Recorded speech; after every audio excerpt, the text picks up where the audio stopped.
Have you been thinking about running Pinterest ads, but you're not quite sure where to start? If this is you, then you are in the right place today because in this video, I'm going to share the 3 things that you need to do before you ever launch your first Pinterest ad campaign. Hey there, I'm Erica, Pinterest marketing strategist, helping business owners make Pinterest marketing easy with simple strategies that get results. Have you ever run ads for your business?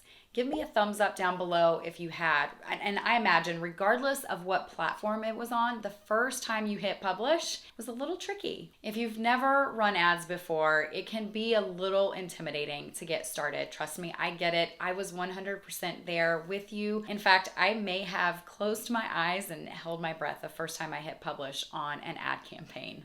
But if you know what you're doing and where to start, you can hit publish on that first ad campaign confidently. And that's what I want to share with you today. The 3 things that you need to do before you launch that first Pinterest ad. Number 1, the first thing you need to have before you run a Pinterest ad campaign, you need to have a Pinterest business account.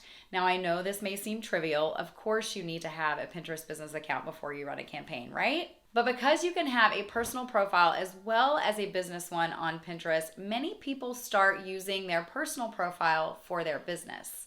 And if this is you, if you've been using a personal profile for your business, there are 2 things you can do. First, you can convert that personal profile to a business one, or 2, you can start completely from scratch and create a brand new business profile. Having a business profile is a must if you want to run Pinterest ads. This gives you access to things like the ads dashboard, the conversion tracker, the custom audiences, and the Pinterest tag, which leads me to the second thing that you need to do before you run Pinterest ads. And that's the Pinterest tag. On Facebook, it's called the pixel, but it's really the same thing.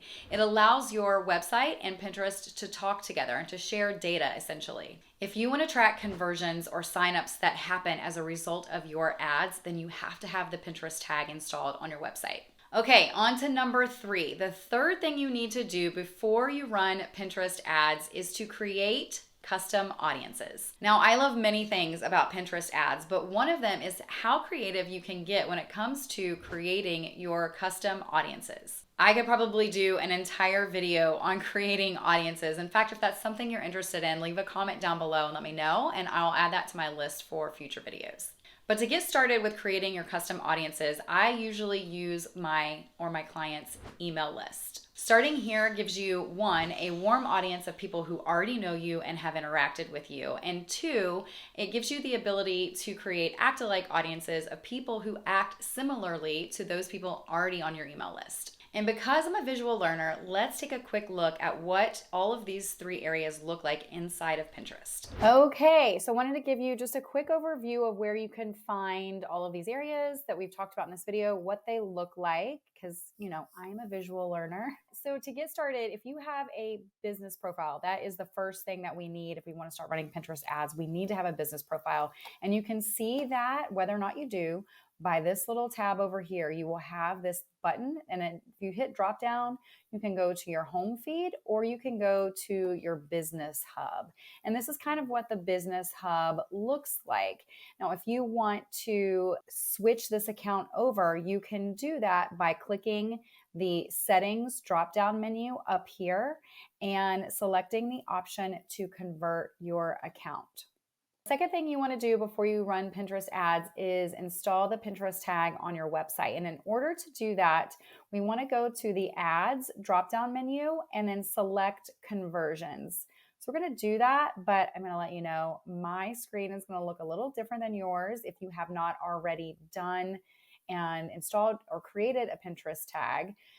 Because I've already created mine. Mine is going to look a little different, but if you land here, you will find instructions for how to install the Pinterest tag or the base code to your website. And you will have several different varieties of options that you can choose from manually, sending to a developer, connecting through one of their partner integrations like WordPress or Shopify.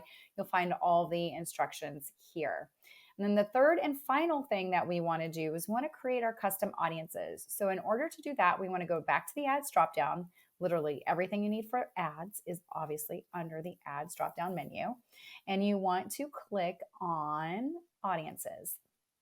And now this is where we can create a brand new audience, and we can upload our client email list or our personal email list for our business to create a warm audience. And from there, we can create an audience, an act-alike audience based on that customer list. We can create a site visitor audience. So people who have already visited your website from Pinterest, or people who have engaged from your audience or engaged with your content on Pinterest. You can create so many different options of how you can create custom audiences. So this is just where you find it. There you have it, the 3 things that you need to do before running ads on Pinterest. I hope this video has been helpful as you dive into the world of promoted pins and Pinterest ads. And if you're keen to learn more about Pinterest ads and getting started, then check out this video over here. That's it. Until next time, happy pinning.